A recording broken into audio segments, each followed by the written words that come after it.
ጤና ይስጥልኝ የአዲስ ጆርናል ዩቲዩብ ቻናል ተከታዮቻችን፣ ለዛሬ አንድ ጽሑፍ ይዘንላችሁ መጥተናል። ላይክ፣ ሰብስክራይብ፣ ሼር በማድረግ ሐሳባችሁን ደግሞ ኮሜንት ላይ በማስፈር አብራችሁን ሁኑ።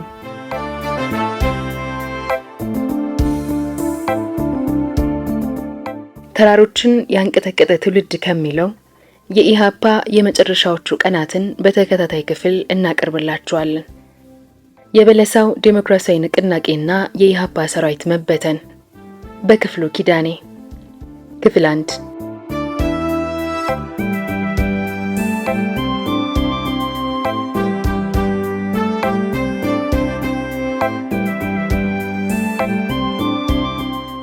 በጎንደር ክፍለ ሀገር ጸለምት በለሳ፣ ወልቃይትና አርማጭሆ ላይ መሽጎ ሲንቀሳቀስ የነበረው የኢሃፓ ጦር የተበተነው በችግር ተፈቶ አልነበረም ወይም በጦር ኃይል ተሸንፎ አይደለም።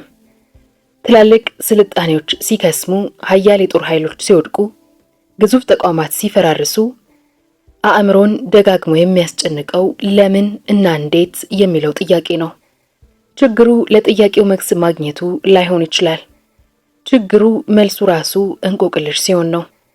ኢሃፓ ግዙፍ ድርጅት ነበር። ከ66ቱ አብዮት በኋላ ባሉት የለውጥ ዓመታት በአጭር ጊዜ ውስጥ አብዛኛውን የመሃል ሀገር ወጣትና ምሁር ከጎኑ ማሰለፍ ችሏል። ያ ወጣት ሕይወቱን ለድርጅቱ አሳልፎ ለመስጠት በቁርጠኝነት የቆመ፣ በየአደባባዩና በየድሩ ትግሉ ነው ሕይወቴ እያለ የዘመረ ወጣት ነበር። ዘምሮም አልቀረ በትግሉ ሂደት በገፍ ተለቅሞ በገፍ ታረደ። ወጣቱ ቁጣው የመረረ፣ ወኔው ይፋጅ የነበረ ቢሆንም ዘወትር ከአፉ የማይጠፋው ኢሃፓ ያቸንፋል መፈክሩን ግን የቀን ብርሃን ሊያይ አልቻለም። በመጨረሻ ትቶት ያለፈው የሚያለቅሱ እናቶችና አእምሯቸውና አካላቸው በጽኑ የተጎዳ ወጣቶችን ሆነ። ኢሃፓ ደርግን ለመጣል በከተሞች ውስጥ ያካሄደው ትግል ሲያከትም ሀገሪቷ አንድ ትውልድ የታጣባት ወይንም ያለቀባት የደም አውድማ ሆነች። እናም በቀይ ሽብር በኢትዮጵያ ዘመናዊ ታሪክ ውስጥ የሚታወስ አስከፊ ጥቁር ጠባሳ ተጥሎ የታለፈበት ክፉ ቀን ተፈጠረ። ኢሃፓ ደርግን ለመጣል ያደረገው ትግል በከተሞች ብቻ የተወሰነ አልነበረም። በገጠር የትጥቅ ትግልም ተሞክሯል። ቀይ ሽብር እያየለ በመጣበት ሰዓትና ኋላም የኢሃፓ የከተማ መዋቅር ሲመታ በርካታ ወጣቶች በተለያዩ ቦታዎች ያለውን የገጠሩን ሰራዊት ተቀላቅለው ጦር አደራጅቶ ነበር። ይሁን እንጂ በከተማው ትግል ጓዶቹን ከጎኑ አጥቶ ራሱን ከደርግ ጥይት አምልጦ በብዙ ስቃይ ወደ ሰሜን በረሃዎች የጎረፈው ወጣት የትጥቅ ትግል ለፍሬ ሊያበቃ አልቻለም። የወኔው ፍም ሳይበርድ የትግል ፍላጎቱ ገና ትኩስ ሳለ ነበር ሰራዊቱ በ1970ዎቹ መጀመሪያ ላይ ለመበተን የበቃው። ለምንና እንዴት ተብሎ ቢጠየቅ መልሱ ሰራዊቱ በጠላት የጦር ኃይል ስለተመታ ወይንም በችግር ስለተመታ አለመሆኑ ጥያቄውን የሚያከብደውና በአንጻሩም ሌሎች መሰረታዊ ጥያቄዎች እንዲያስነሳ የሚያስገድድ ያደርገዋል። ከቤተሰቡ ተነጥሎ ወንዝ ቆርጦ ከውጭ ሀገር ሳይቀር ባህር ተሻግሮ ወደ ሀገሩ በረሃ የመጣው ወጣትና ምሁር የትግል ፍላጎቱ ገና ጠንካራ እያለ እንደምን ሊበተን በቃ?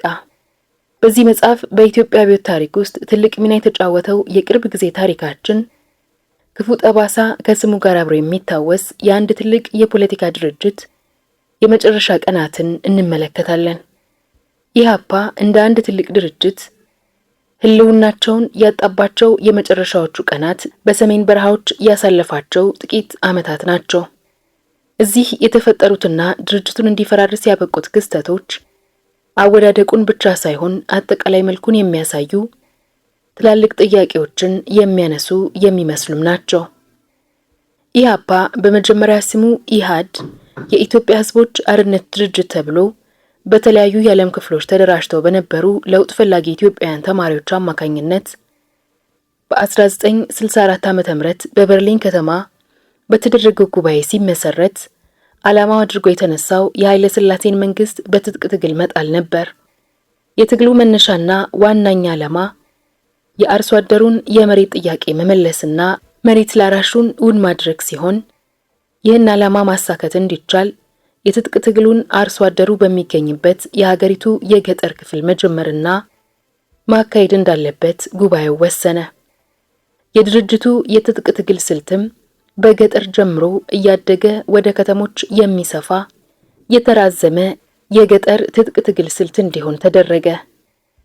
ለሽምቅ ውጊያ አመቺ የሆነ የመሬት አቀማመጥ ያለውና በችግር ወቅት ለጠላት ጥቃት ያልተጋለጠ ማፈግፈጊያ ስፍራ ያለው አካባቢ መምረጥ ለጥናት ተደርጎ የትግራይ ክፍለ ሀገር ተመረጠ። ትግራይ የተመረጠው ለኤርትራና ለአፋር የቀረበ በቀይ ባህር መሳሪያ ሊገባበት የሚችል መሆኑና እንዲሁም የድርጅቱ አባላት የሆኑ በርካታ የትግራይ ተወላጆች አካባቢውን በሚገባ በማወቃቸው ነበር። በጉባኤው ውሳኔ መሰረት የትጥቅ ትግሉን ለመጀመር የሰራዊቱን አስኳል የሚመሰርቱ ከአሜሪካ፣ ከአውሮፓና ሰሜን አፍሪካ፣ አልጄሪያ የተውጣጡ 14 አባላት በፍልስጤም ነፃ አውጪ ድርጅት አማካኝነት ሶሪያ ውስጥ የሽምቅ ውጊያ ስልጠና ከወሰዱ በኋላ በ1965 ዓ.ም በኤርትራ በኩል ገብተው በኤርትራ ነፃ አውጪ ኃይሎች በተያዙ ግዛቶች አረፉ። ሰራዊቱ እዚያው ከአንድ ዓመት በላይ ቆይቶ በ1967 አጋማሽ ላይ ትግራይ ሲገባ ግን በኢትዮጵያ የነበሩ ሁኔታዎች ተለዋውጠው ነበር። ኢሃድ ወይንም ኢሃፓ በትጥቅ ትግል ሊጥለው የተነሳው የኃይለ ሥላሴ የዘውድ መንግስት ሰራዊቱ ውጊያው ሜዳ ላይ ከመድረሱ በፊት ሀገር ውስጥ በፈነዳው አብዮት ወደቀ። በሀገር ውስጥ የተቀጣጠለው እንቅስቃሴና ያስከተለው የፖለቲካ ለውጥ በውጭ ሀገር የተመሰረተውን ድርጅት በፍጥነት ቀድሞት ስለሄደ የድርጅቱ መሪዎች በሀገር ውስጥ ይካሄድ ከነበረው አብዮት ጋር እርምጃቸውን ማስተካከል ይችሉ ዘንድ ወደ ኢትዮጵያ ገቡ።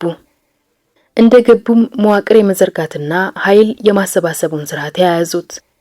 የ66ቱ አብዮት የፖለቲካ ድርጅቶች ገና ጠንክረው ባልተደራጁበት ወቅት በድንገት የደረሰ ማዕበል ስለነበር ሰፊ መሰረት ኖሮት የተቀጣጠለውን አብዮት ሊመራ የሚችል ድርጅት አልነበረም።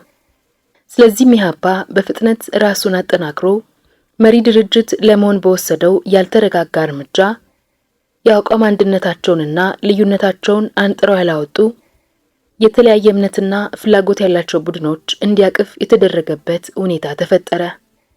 ይህም የኋላ ኋላ ችግር አስከተለ። ኢሃፓ በአብዮቱ ማግስት ወደ ሀገር ገብቶ መንቀሳቀስ ሊጀምር ለለውጥ ተነሳስቶ የነበረው ወጣት አታጋይም ድርጅት በማግኘቱ እንደ ጎርፍ ተቀላቀለው። ገሚሱ ምንነቱን ተረድቶት፣ ገሚሱ ምኑንም ሳያውቀው ለጭቆና ካለው ጥላቻና ለለውጥ ካለው ጥማት ብቻ ነበር በጭፍን የተቀላቀለው። በአጭር ጊዜ ውስጥ ያልተጠናከረው የኢሃፓ አመራር ሊቆጣጠረውና ቁጥሩን እንኳን ሊገምተው ያልቻለው ኃይል የድርጅቱ አባል ሆነ። ብዙ ወጣት እስከ ለተሞቱ ድረስ የኢሃፓን ፕሮግራም ያላነበበና ያልተወያየበት ነበር። እንዲህም ሆኖ ግን ለድርጅቱ የነበረው ቀናይነት ወደር አልነበረውም። ዘመኑ ይፍጠረው ወይንም ሌላ ነገር ወጣቱ በውል በማይረዳው የፖለቲካ ልዩነት ሳቢያ ሕፃን ወንድሙን፣ ሽማግሌ አባቱን ራሱን ጨምሮ ለሞት አሳልፎ ለመስጠት ምንጊዜም ዝግጁ ነበር፣ ወይም እንዲሆን ተደርጓል። ደርግና ኢሃፓ ከቃላት ጸብ አልፈው ግልጽ ጥቃት መሰንዘር ሲጀምሩ ኢሃፓ ይህን ሰፊ ኃይል እንደያዘ ነበር የከተማ ትጥቅ ትግል ውስጥ የገባው። ኢሃፓ ከነመንግስቱ ኃይለማርያምና ከነተካ ቱሉ ጀምሮ ቀንደኛ የደርግ አባላትን ለመግደል ሲያደባና ሲገድል ደርግ የኢሃፓ አባል የመሰለውን ሁሉ እየለቀመ ለማጥፋት ቀን ተሌት ይማስን ነበር። በዚህ ሁኔታ ውስጥ ኢሃፓን እንደ ጣዖት ያመልክ የነበረው ወጣት በብዙ የሀገሪቱ ከተሞች ሽጉጥ እየያዘ እስከ ጥርሱ ከታጠቀው ደርግ ጋር ሲዋጋና ሲረግፍ ከረመ። ኢሃፓ ከመጀመሪያ ጀምሮ በፕሮግራሙ ላይ ያሰፈረው ገጠር ገብቶ የመዋጋት የትግል ስልት በመርህ ደረጃ ሳይለወጥ እንዳለ ነበር ያልታሰበውን የከተማ ውስጥ ውጊያ ማካሄድ የጀመረው። ገና ደርግ ያልተጠናከረበትና በውስጡም ቅራኔ ሽኩቻዎች ይታዩበት የነበረበት ወቅት በመሆኑ በከተማ ውስጥ አመጽ ስልጣን መያዝ ይቻላል በሚል እምነት ይመስላል ኢሃፓ የከተማውን የትጥቅ ትግል የጀመረውና የገፋበት። የከተማው ትግል ኢሃፓ አባል ያልነበሩትን ጨምሮ የብዙ ሺህ ወጣቶችን ሕይወት ቀጠፈ። በ1969 ቀይ ሽብር መፋፋም ሲጀምር ኢሃፓ በደርግ ከሚደርስበት ጥቃት ባሻገር ከፍተኛ ጉዳት ያደረሰበት ውስጣዊ ቅራኔ በድርጅቱ ውስጥ ተፈጠረ። ከአመራሩ ውስጥ 2 የፖሊት ቢሮ አባላት የከተማውን የትጥቅ ትግል ተገቢነት ጥያቄ በማንሳት ተቃውሟቸውን አሰሙ። ግለሰቦቹን በመግደል ለውጥ ማምጣት አይቻልም አሉ። የተቀረው የኢሃፓ አመራር የከተማውን ትጥቅ ትግል የተቃወሙትንና 2ቱን ሰዎች ከፓርቲው በማግለል ስማቸውን ሳይጠቅስ ጓዳና ጓድላ የተባሉ ግለሰቦች የፓርቲያችንን መስመር ተጻረው ከደርግ ጋር ሆነው ሊበትኑን ተነሱ፣ ትጥቅ ትግላችንን ተቃወሙ የሚል ጽሑፍ አውጥቶ ለአባላቱ በተነ። ግለሰቦቹ አንጀኞች ተባሉ። ጓዳና ጓድላ የተባሉት ብርሃነ መስቀል ረዳና ጌታቸው ማሩ ነበሩ። 2ቱም የፖሊት ቢሮ አባላት ሲሆኑ ብርሃነ መስቀል ድርጅቱ በበርሊን ሲመሰረት ዋና ጸሐፊ ነበርና የመጀመሪያውን የኢሃፓ ሰራዊት እየመራ በኤርትራ ወደ አሲምባ የገባ ነው። የ2ቱ አንጀኞች በኢሃፓ ከፍተኛ አመራር ውስጥ መገኘትና መፈጠር ከዚያ በኋላ በአመራሩ አባላት መካከል ከፍተኛ ጥርጣሬና ያለመተማመን ተፈጠረ። አንዴ የተነሳው የከተማ የትጥቅ ትግል ተገቢነት ጥያቄም በሌሎች አባላት ዘንድ ተደጋግሞ መነሳት ጀመረ። ቀይ ሽብር በተለይ በአዲስ አበባ ከተማ ከፍተኛ ደረጃ ደርሶ በነበረበት በ1969 አጋማሽ ላይ ደርግ ባካሄደው ተደጋጋሚ የአሰሳ ዘመቻ የኢሃፓን ዋና ዋና መዋቅሮች መምታት ችሎ ነበር። በዚህ ወቅት በአብዛኛው የኢሃፓ ከፍተኛ አመራር አዲስ አበባን ለቆ ሲወጣ የቀሩትም ተገደሉ። የካቲት አካባቢ አዲስ አበባ ታሽጋ ስትታሰስ በርካታ የማዕከላዊ ኮሚቴ አባላት ጸሐፊውን ዶክተር ተስፋይ ደበሳይን ጨምሮ ተገደሉ። የድርጅቱ መሪ ተስፋይ ደበሳይ መሞት የኢሃፓን የከተማ ትጥቅ ትግል ማብቃት ቀረቤታን ያመላከተ ብቻ ሳይሆን ለድርጅቱ ህልውናም ክፉ በትር ነበር። ክፍሉ ታደሰ የፖሊት ቢሮ አባል የነበረ ያ ትውልድ በሚለው መጽሐፉ ላይ ስለ ተስፋይ ደበሳይ ሞት ሲገልጽ ማንም ሰው አይናገረው እንጂ ከተስፋይ ሞት በኋላ ኢሃፓ የወትሮ ኢሃፓ እንደማይሆን አውቆታል። ቅጽ 2 ገጽ 324 ላይ ብሏል። ኢሃፓ በከተማው ትግል እየተሸነፈ ሲሄድ ወጣቱ አንድም ከደርግ ጭፍጨፋ ለማምለጥ አሊያም የተሻለ የትግል ዕድል ለመሻት ሁለተኛ አማራጭ ሆኖ ወደ ተገኙት የገጠር የትግል ሜዳዎች ማቅናት ጀመረ። በትግራይ አካባቢ በጎንደር ጸለምትና በለሳ ዋነኛዎቹ መዳረሻዎች ነበሩ። አሲምባ አጋሜ አውራጃ ውስጥ ምስራቅ ትግራይ ለኤርትራ ቀርባ የምትገኝ በተራራ የተከበበች ቦታ ናት። አሲምባ በተራራ የተከበበች መሆኗ ለሽምቅ ውጊያ መንቀሳቀሻና ለጥቃት መከላከያ አመቺ ያደርጋታል። ከውጭ ሀገር ተመልምሎና ሰልጥኖ በ1967 ወደ ትግራይ የገባው የኢሃፓ ሰራዊት ኢሃሰ ገና ከመጀመሪያው ምንም ሳያከናውንና ሳይጠናከር ነበር እክል ይገጥመው የጀመረው። ገና ወደ ትግራይ ለመግባት ጉዞ ላይ ያለው ጀምሮ የሰራዊቱ አባላት እርስ በራስና ይመራቸው ከነበረው ከብርሃነ መስቀል ጋር ቅራኔ ውስጥ ገቡ። ትግራይ ከገቡ በኋላም ግማሽ ያሉ ከድተው ለደርግ እጃቸውን ሰጡ። ይህ የወታደራዊ እንቅስቃሴውን ምስጢርነት አደጋ ላይ ጣለው። አቅሙንም ከጅምሩ አዳከመው። ሁኔታው በጥቂት የተለወጠና ኃይሉ ማገገም የጀመረው የእድገት በህብረት ዘማቾች ሰራዊቱን መቀላቀል በጀመሩበት ጊዜ ነው። ይሁን እንጂ ለትጥቅ ትግል በረሃ የገባው የኢሃፓ ሰራዊት ከየትኛውም አይነት ወታደራዊ እንቅስቃሴ ታቅበው አንድ ቦታ ላይ እንዲቀመጥ ነበር የተደረገው። የሰራዊቱ አባላት አዋጉን እያሉ አመራሩን ቢወተውቱም ምንም ምላሽ ሳያገኙ ቀሩ። ምሬታቸው ከፍቶም እኛ ነፃ አውጪዎች ሳንሆን የታጠቅን ለማኞች ነን እስከ ማለት ደርሰው ነበር።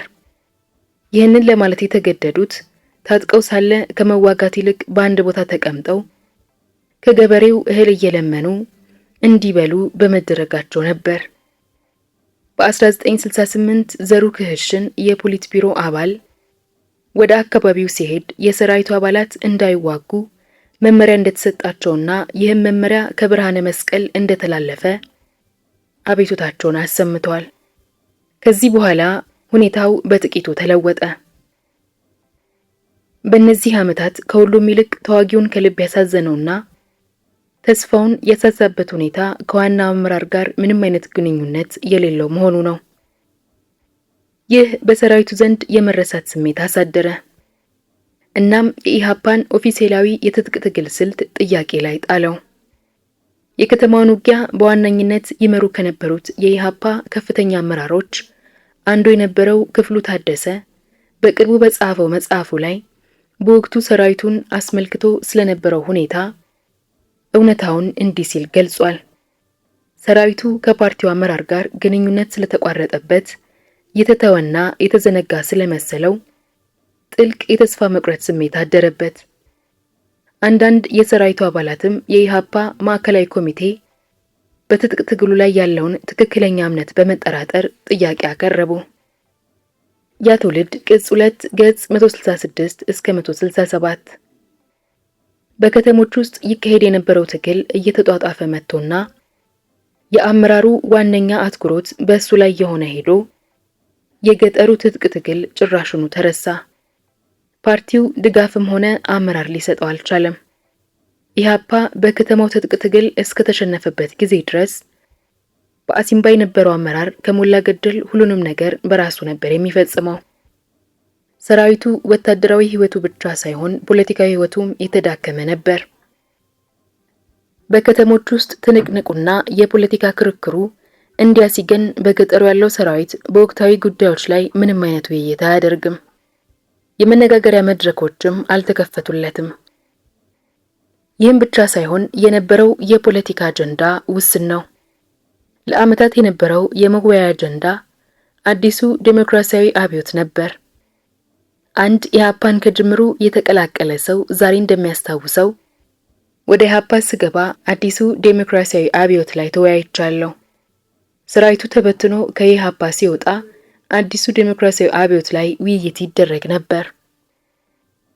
ችግሩ ይህ ዕለት ተዕለት የማይለወጥ የፖለቲካ ህይወት ብቻ አልነበረም።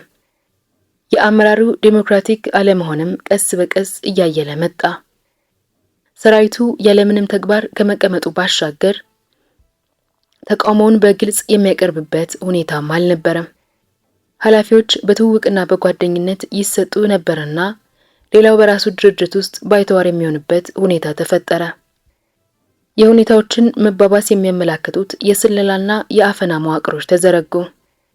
ለዚህ አንድ ጥሩ ማስረጃ ጋንታ 44 የሚባለው የመቶ እዝ መቋቋሙ ነው። ጋንታ 44 በአመራር ለአፈና ተግባር የተመደበች ስትሆን የዚህ ጋንታ አባላት አጥፍተዋል በተባሉ የሰራዊቱ አባላት ላይ የእስር ግርፋትና የግድያ ተግባር በስፋት እንዲያካሂዱ ተደርጎ ነበር። አሲምባ ለከተማው የኢሃፓ አባል በመዝሙሩ የምትወደስ እንደ ኢየሩሳሌም የምትናፈቅ የተስፋ መሬት ናት። ከየቀዬው ውስጥ ወጥቶ ከሞት ታግሎ እዚያ ሲደርስ ግን ያገኘው ያለመውን ሳይሆን እንደ ቅዠት የቆጠረውን ነው። ለትግል በረሃ ተወጥቶ ሕይወትን ለአንዳች ዓላማ ለመሰዋት ፈቃደኛ ተሆኖ ትግል የሌለበትና የአፈና መዋቅር የተዘረጋበት ነፃ አውጪ ሰራዊት ውስጥ ራስን ማግኘቱን ለማንም ቀላል መልስ አይኖረውም። ነገሮች እንዲህ ያለ መልክ እየያዙ በመሄዳቸው ያዘነው ሰራዊቱ ድርጅቱን ከጥፋት ለማዳን ቅሬታውን ይፋ አውጥቶ ድርጅቱ እንዲታረም ተጠየቀ። የታጋዩ ጥያቄ እያየለ በመምጣቱ በ1999 መጨረሻ አካባቢ የእርማት እንቅስቃሴ መድረክ ተጠራ። ጥፋቶችን ለማረም በዘሩ ክህሽን በተመራው በዚህ የእርማት መድረክ ላይ ታጋዩ የአመራሩን ዴሞክራት አለመሆን፣ የሰራዊቱን የፖለቲካ ህይወት መዳከም፣ ያለመጓጋቱን የአፈናና የስለላ መዋቅር መዘርጋቱን በመቃወም ጥያቄ ያነሳ። አመራሩ ግን ራሱን ጥፋተኛ ሳያደርግ ክሶቹን ሁሉ የጦሩ መሪዎች ላይ ጫነ። ድርጅቱ እምነት ቢጥልባቸው የሰራዊቱ አመራሮች ትናንሽ ንዑሶች ሆኑ ነበር የተባለው። የሆነ ሆኖ ከእርማት እንቅስቃሴው ታጋዮች መጠነኛ ድሎች አገኘ። የሰራዊቱ የፓርቲ አካል የሚመራበት መተዳደሪያ ደንብ፣ የአባላት መሰረታዊ መብቶች፣ የጥፋተኛ መቅጫ ደንቦች ከቀድሞ የከረረ ይዞታቸው ተሻሻሉ። የአመራሩ ስልጣንና ኃላፊነት ተገደበ። ጌራና ሌሎች እሱን የመሳሰሉት የሰራዊቱ መሪዎች ከኃላፊነታቸው ተነሱ። ጋንታ 44ም እንድትፈርስ ተደረገ። ጥፋተኞችም ሲቀጡ በወታደራዊ ችሎት እንዲሆን ተደረገ። የሰራዊቱን አወቃቀር በተመለከተም በታጋዩ ጥያቄ መሰረት እሱ መርጦ የወከላቸው ሰዎች ሰራዊቱ አመራሮች ውስጥ እንዲገቡ ተደረገ። በዚህ የአወቃቀር ለውጥ ሳቢያ በታጋዩ ዘንድ ተወዳጅ የሆኑት እነ መዝሙር ይርጋ ተሰማ፣ አቡበከር አሊድና ጋዙ ገብሩ መንገሻ ተመርጠው ወደ አመራሩ ገቡ። አሁን አመራሩ ሁለት አካላትን የያዘ ሆነ። በአንድ በኩል በምርጫ የገቡት ሲሆኑ ሌሎቹ ደግሞ ከማዕከላዊ ኮሚቴው የተመደቡ ነበሩ። በማዕከላዊ ኮሚቴ የተመደቡት በቁጥር የሚበልጠውን እጅ የያዙ ናቸው። ለዛሬ አበቃን።